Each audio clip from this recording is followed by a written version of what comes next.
Well, exactly 6 days to go before South Africa goes to the polls, and Morning Live this morning, in partnership with the UNDP, hosting a special voter education outside broadcast. So Leanne is in Diepsloot this morning, and just a reminder, the objective for this broadcast includes raising public awareness on the importance of political participation and also citizens' rights to vote. And Leanne will be outlining these and a few other issues, including the role of the IEC as an independent body promoting democracy in a non-partisan way, as well as discussions on how to strengthen local government among some of the issues to be tackled. So let's take you back to Diepsloot, which is where Leanne is. And Leanne, good morning once more. Over to you.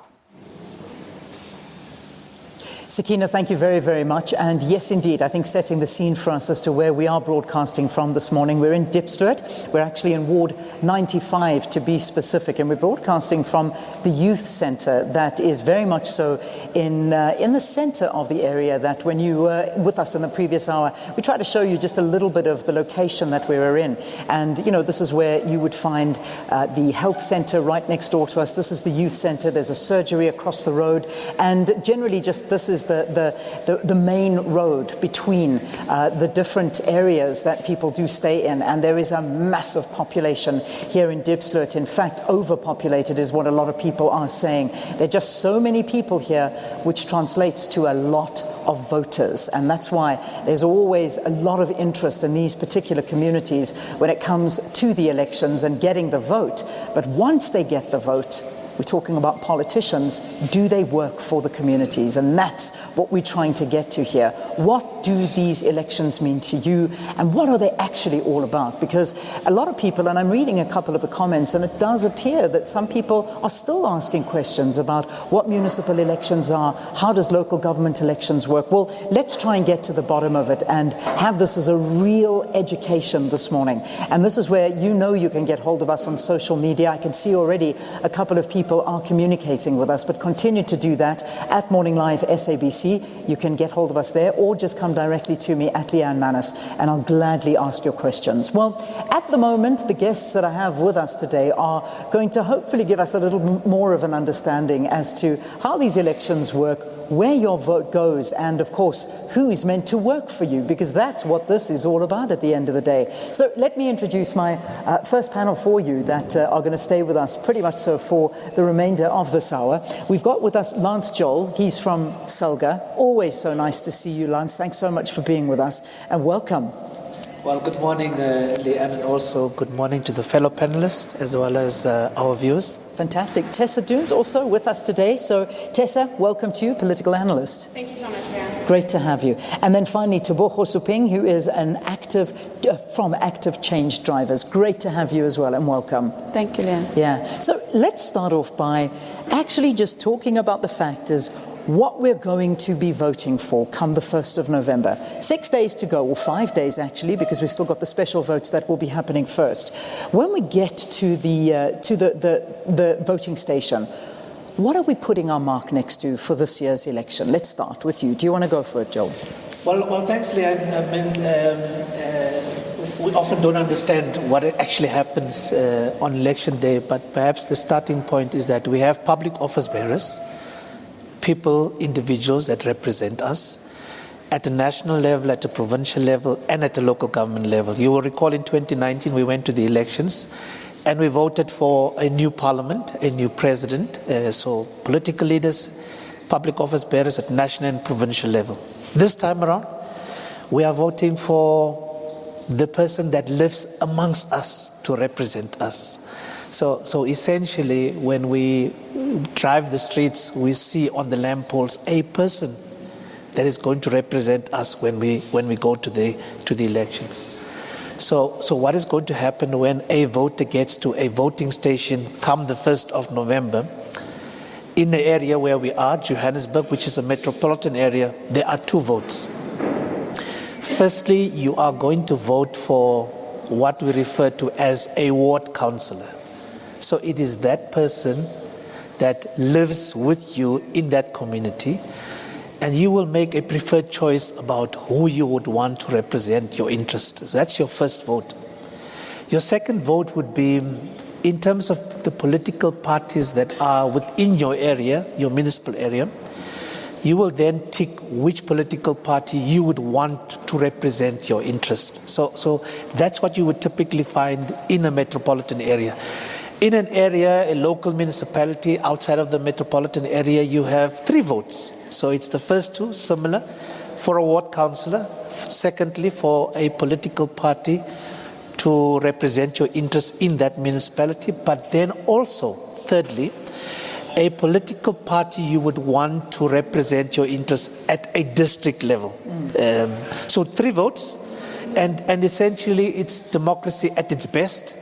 You are voting for the people that live with you, and not someone that is far from the realities that you reside with. And that's the excitement of the local government elections. Yeah. Well, I mean, that is the excitement of the local government elections, but the reality is that you need to know your councillors, because, you know, it's well and good that you see the DA sign or the ANC sign or the EFF sign with a picture of somebody on it, and you know that that's the ward councillor, but you actually don't know this person. You don't even know if they live amongst you. They don't even know if they are going to serve your interests correctly. So this vote is very, very important. I mean, Tessa, let me come to you, because you do get people that actually run to be ward councillors in certain areas. And one thing, Lance, that you were saying that stood out for me was they live with you.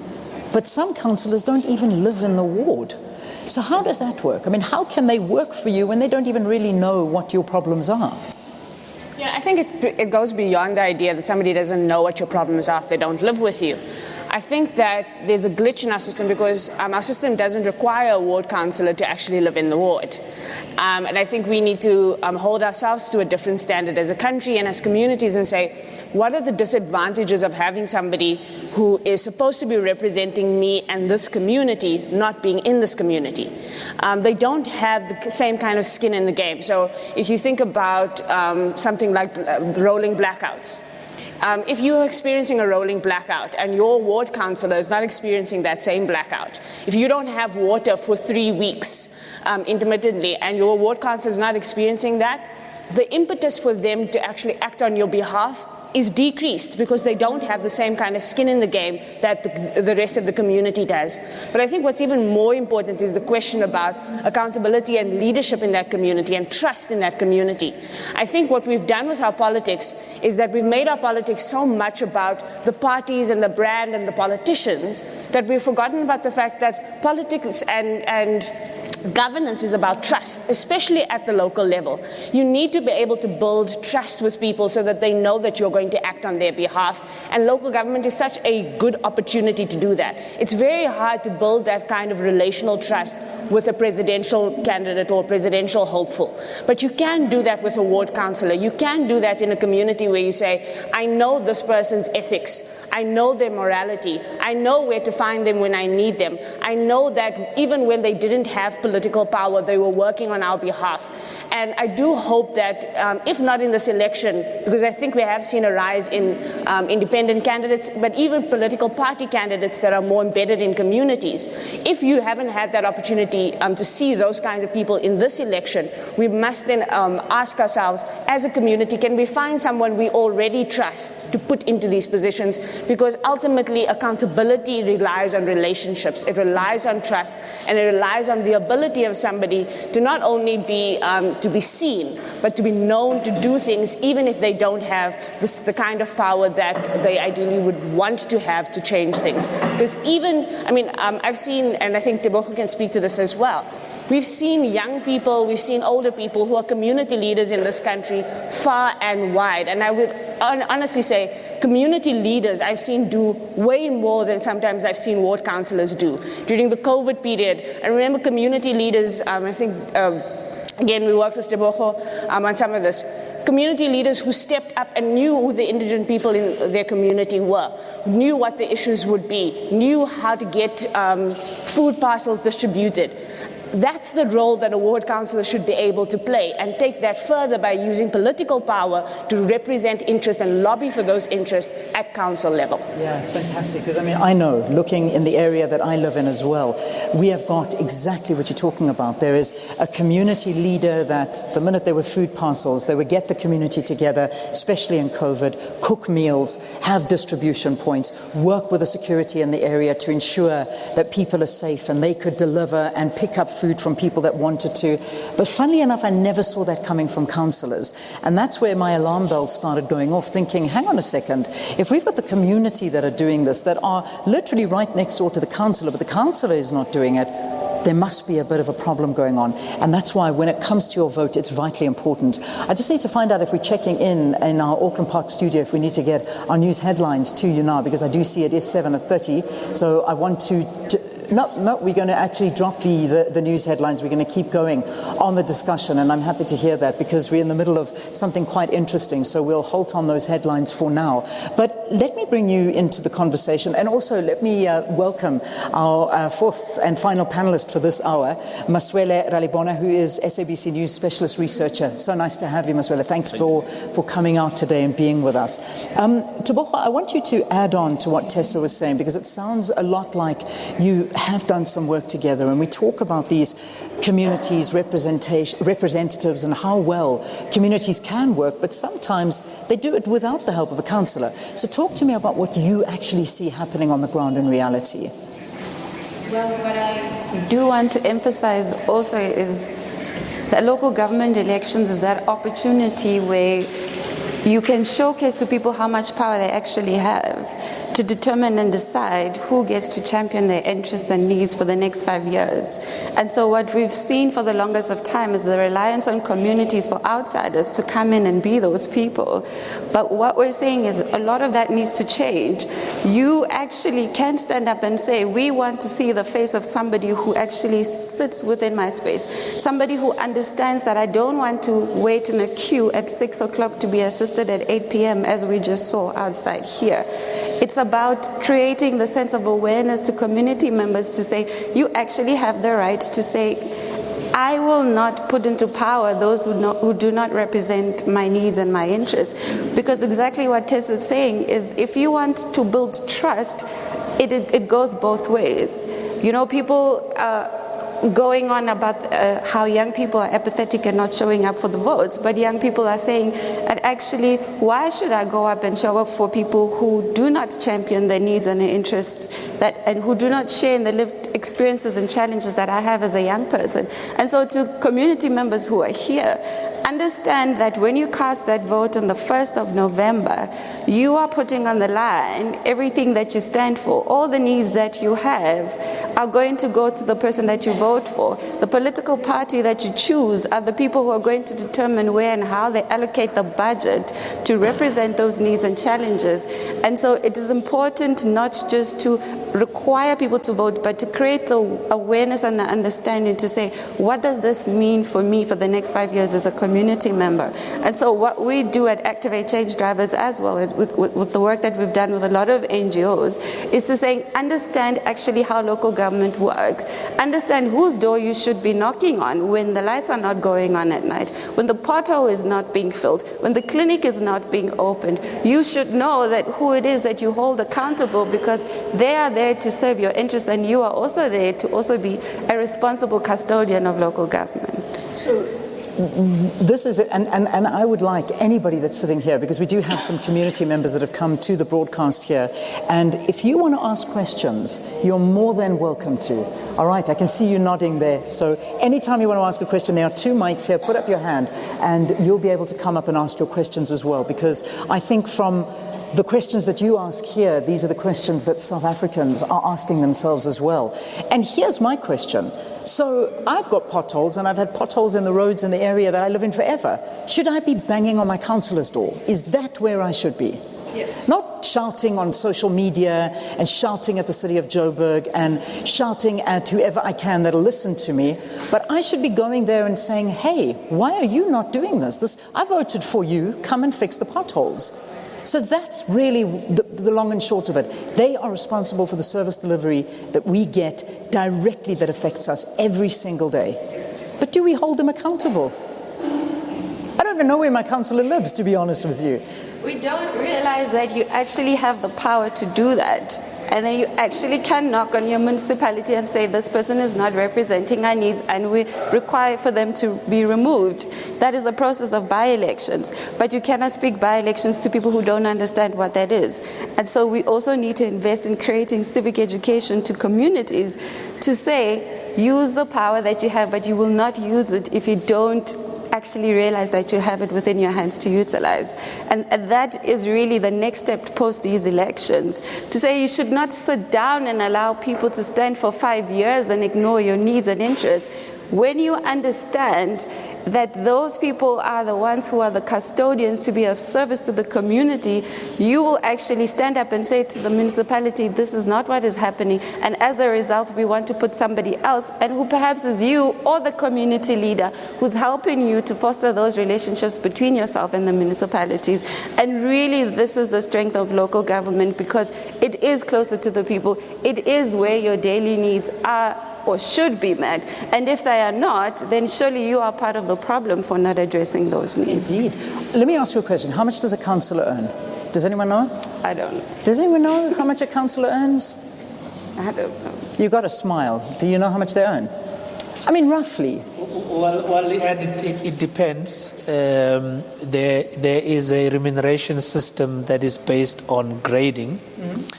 The grading is informed by the number of population in a municipal area, firstly. Secondly, the income of that particular municipality. So a person who is an ordinary councillor could earn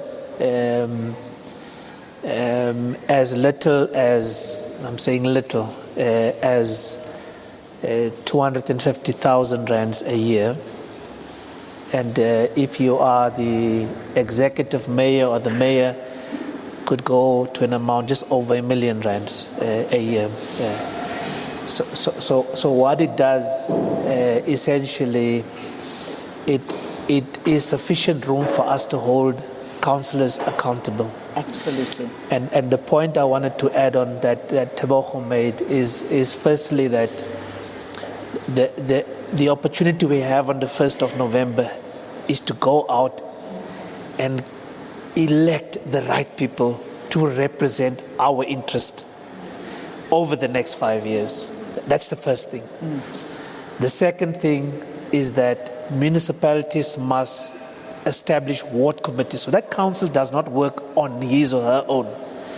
They have the benefit of a committee within a ward made up of different interest groups in the community to ensure that they are quite aware of what the developments are in their ward, but also then take what comes out of that conversation into the council.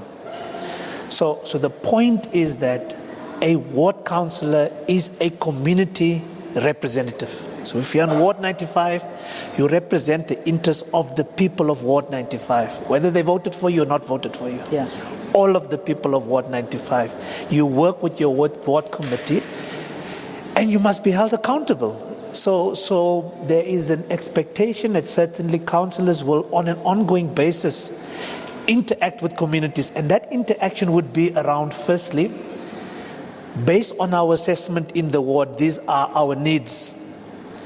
I have gone to the council and I have raised these issues, and these are the responses that are coming from council. One, yes, it is possible to have it done within this financial year or perhaps the next financial year, or it can't be done in the next 2 years, but potentially in the third year. So you keep communities abreast of the developments so that people do not feel disempowered, because what happens is very often we see development in other areas except ours. Yeah. And in the absence of communication around that, it's going to come to you. People are going to take to the streets, and that's why protests flare up, that people become disempowered and they feel that nothing is being done in their area, no one is talking to them, and the best way to express their frustration is through protests. So it would be important that we also say to these people that we are going to vote for on the 1st of November, we are going to hold you accountable. We are going to, on a regular basis, knock on your door and ask you to respond to the needs of this particular community. And that would be critical to ensure that when we talk about a remuneration a person receives, it is a well-deserved remuneration. Yeah, and that is important, and I'm glad we put a number to it, because when you actually realize that on the 1st of November, you are going to a piece of paper, you are putting a cross next to somebody's face who you may or may not know, you may not never ever have met them, but the reality is that you are giving them money by voting for them. You are giving them power by voting for them. And then you never ever hold them accountable for anything that they've promised to do for you. And that's what worries me, Maswele, because we sit at this time right now and we hear promises. They promise you the world, and I said it right in the beginning. At a time like this, where you've got outside here, living in Diepsloot, about 500 to 600,000 votes just outside this door, and this may be a very lower figure than what is actually out there when it comes to votes. You will get the parties coming in here, councillors coming in here, promising you the world. Then they get your vote and they get the power and they disappear. Now, where is the accountability? I mean, how much accountability is actually held to a councillor for not delivering? Because when I drove around this area, to be honest with you, I don't see much delivery happening besides here where we are. Yes, there is a clinic. Yes, there are these small infrastructures that are happening here. But as soon as you enter into this area, the potholes, the everything here just starts deteriorating. Now, I worry about that. Now, you talk to me about accountability. Thank you, Len, and thank you to viewers at home. If you check the Municipal Finance Management Act, you will realize that there are certain things that all municipalities must do and must adhere to. At the end, they have to comply with the Auditor General's requirements. But when it comes to accountability, the municipalities or the councils, it seems like that's where they want to tick the boxes only, so that the Auditor General doesn't find them on the other side of the law. They try to avoid not to be found in corrupt activities. During that time, many of them, they neglect the communities that elected them and put them in power. Let's take it back to the communities. You speak about entering here in Diepsloot, and then from the N1 and connecting roads, you realize that you are running smoothly, and there are some small constructions along the way. But immediately when you enter Diepsloot, you realize that I'm in a different community. Actually, I'm in a black, impoverished community. So that alone, you should be asking, where is the councillor for this community? Where is the peer councillor who came out of this community? Where is the ward councillor who came out of the community? Where is that ward committee? Because each and every after the elections, the ward councillors are supposed to go back and form ward committees. These ward committees are the ones who will sit down, go around communities, write down the needs of the communities. When there are potholes, they are supposed to be attended. These ward committees, together with the councillor, who will take the matter to the council to say, in Ward 10, Diepsloot, we need 1, 2, 3. If that's not happening, it means the ward councillor or the peer councillor, they are not being accountable to their communities. Instead of communities taking arms in the morning, blocking the roads, blocking the exits and the entrances of their on a service delivery protest, they are supposed to go to the first point. The first point of call should be their councillor to say, we've been saying that sewage is making our children sick. We can't even eat. We can't even buy from the streets because of that sewage spill. What have you been doing? You've been passing here every day. That's why, Leanne, in other communities, they are very clever. They tell you, and even other parties, I've heard them during the campaigns, saying ward councillors are not, including peer councillors, once they're in the council, they are not supposed to move out of the places where they are elected from. Because you find a ward councillor living in Section 1, after they've been elected, they're in the council, they move to Sandton. How are you going to represent the Diepsloot people if you are living in Sandton? So accountability starts there.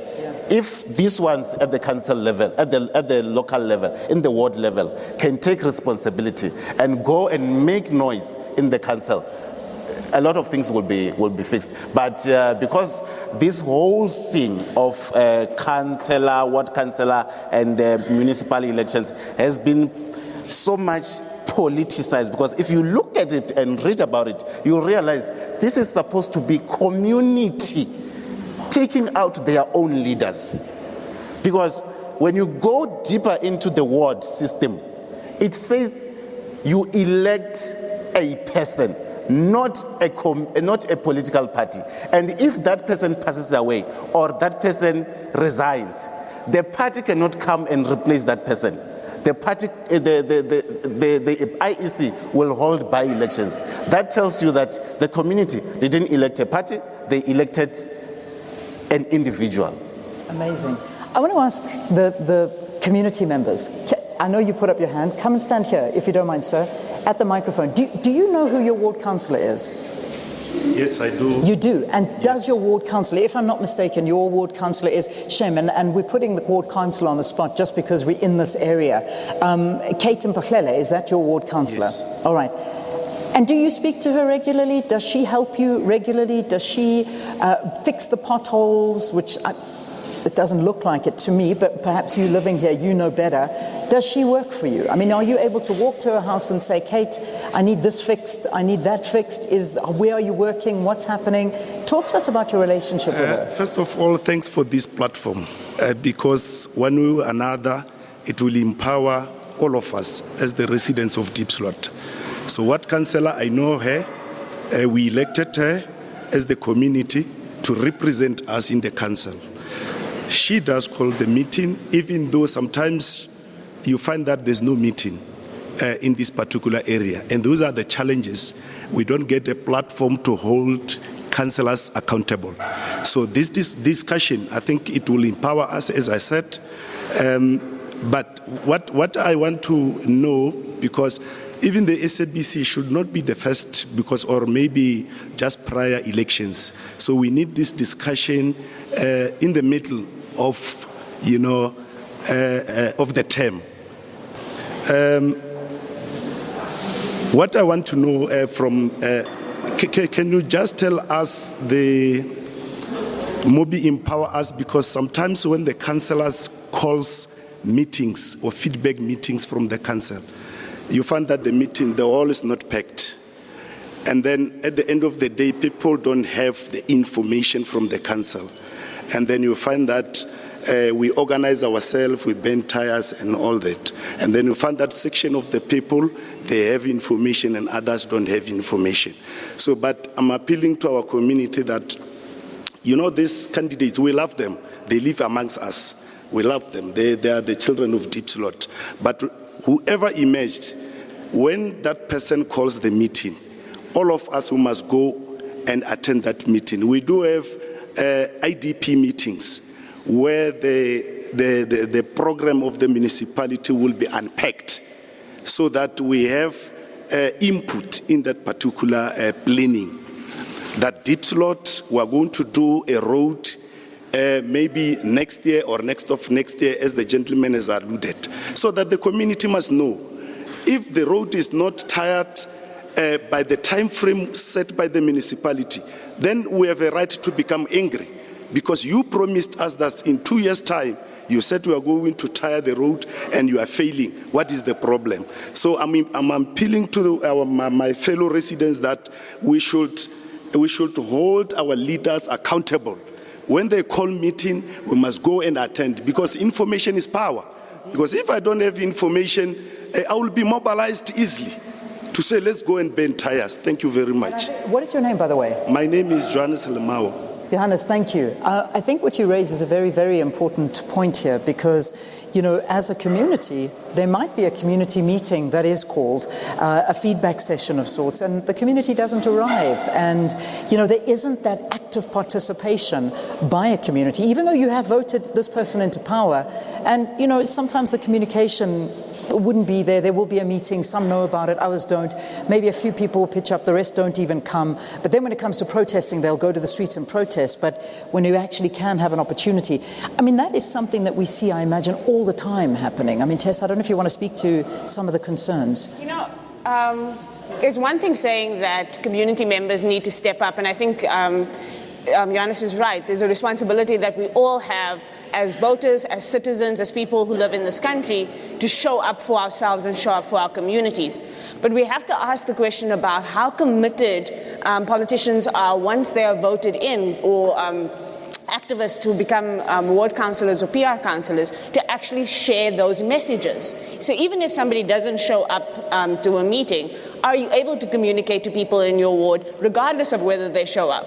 But how do you get them to actually be in those meetings is also important, because politicians have a very good knack for getting people mobilized when they're seeking their votes. So when you want a campaign rally, we saw campaign rallies in this very community last night, and those campaign rallies were packed to the rafters, maybe to the point that I was a bit nervous about our COVID situation, given the way campaigning is happening. And then during that 5-year period, you then have an issue where you aren't able to mobilize people, and then you blame them. You don't blame them before the election, so don't blame them after the election. If people are not showing up to the wall where you're calling a meeting, it is your responsibility as the person representing that ward to make sure that people know the right information, they understand the power of those meetings, and they know that those meetings aren't going to be a waste of their time, because you are going to act on the things that you hear in those meetings. Because many people are apathetic, not because they don't care about what happens in their communities or in the country, but because they don't trust that the people who they voted for are actually listening to them when they talk, and so they say, why should I talk? Why should I participate? So again, there's a raising of the bar when it comes to people that we elect into power. I think about my own community that I come from, El Dorado Park, and what's been interesting to watch in that community is that the ward councillor, who was affiliated to one political party, had done such a good job of representing people and their interests. When that ward councillor started saying to the people in that community, my party is not supporting me in my ability to represent your interests, my party is blocking me, they actually lobbied for him to leave that party, and they elected him under another party's banner in a by-election. That same man got elected into the same position that he resigned from under another party's banner. And that's what I'm saying. A ward and that community has a lot of power. Councillors have a lot of power if they take their jobs seriously, because you don't need the party, you need the community support. So there's a big question for you, because this year we've seen a massive rise in independence, and I hear the little conversations that happen around tables and say, yeah, but how much power does an independent candidate have? Because, you know, when you're going up against the likes of an ANC or a big established party, what chance do I have as one individual running in an area? How can I honestly take this back to council and actually get something done when they'll probably throw me out of it and they won't listen to me? So I want to ask, and I think this is a very important question, I don't know who wants to tackle it, an independent councillor, how much power do they really have? Some people feel like voting independent is throwing your vote away, or is it really? Anyone want to tackle it? Go for it. Well, Leanne, I think it's an important point that you are raising. And if you look at the trends, where our democracy is going, particularly to the extent that you've made the point that the number of independents are increasing. In my view, there is no such thing as wasting your vote. You have a constitutional right to vote for who you would like your candidate of your choice.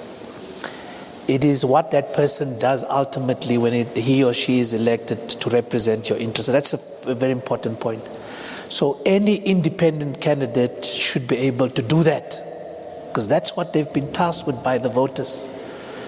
Now, coalition governments have become a real development in our democracy, and we have seen in many coalition governments that the independents have a big voice, make a huge change when there is conversations around numbers to make up a majority council.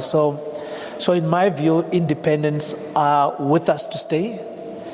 They add real value to our democracy, and based on the principles of them being a representative voice of their communities, they should be able to make that difference, but taking up the issues of the communities into the council.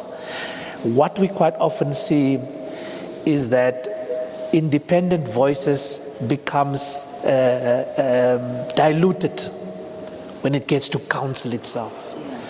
And the reason why it gets diluted is because there are so many other interests within council itself. And a strong independent candidate should be able to fiercely fight for their community and make sufficient and loud enough noise to raise the issues of their community, despite that risk that it becomes diluted in council. Because ultimately, council as a collective must look at the entire municipal area, and critical to understanding what happens in individual wards across the municipal area is that council that will always make the right noises. It's difficult to ignore that candidate, that councillor, because they make the right noises, and in council they would be listened to. But if we are going to have a situation where, while we make many promises leading up to the elections, we are quite fortunate, we get elected, and then we go to bed, we sleep for 5 years, and the excuse that we use is that it's quite difficult when we get to council. There is no such thing. You are a representative of your community. Make the right noises in the right platforms, and people will listen to you. And that is what we should be doing. That's what we should be doing, but I love the word that you've used the whole time is should. And I want to get a case from some, perhaps one of you knows someone who, as an independent candidate, has gone in and done the most amazing job. But there's a question I need to ask, because we've got to say goodbye to our SABC2 viewers in like 2 minutes' time, or not even, less than that. Somebody raising a question, Lungelo, raising this question about when a councillor is running in more than one ward. In fact, we were talking about the fact that a councillor should live in a ward, but there are so many councillors here. Lungelo saying, one candidate, I live in the area that I live in, there are several contesting in more than 10 wards. You agreeing here? What happens there? Is this allowed? So our system allows it. So you can contest in as many wards as you'd like. We've seen candidates contesting in over 100 wards. What would happen is, so there's a reason for that in terms of what small parties are trying to do. So small parties are trying to cast their nets as wide as possible with fewer people that they have standing, and so they're really looking at both the ward level but more the PR level to see if they can gain and garner traction for their party at the PR level. The problem is that if somebody wins at the ward level in multiple wards, they immediately have to then choose a ward to actually stand in and serve in, and those other wards then become defunct because they have to go back to by-elections. So you run the risk of actually winning if you're a good candidate and a good party or a good representative, but then leaving those people who voted for you in the dust because you have to make a selection. I think it's a ethically compromised practice. I think that it does speak to some of the issues we have in the system that makes it harder for small parties because they feel like they need to, game the system in order to get traction at the PR level and to get that PR seat.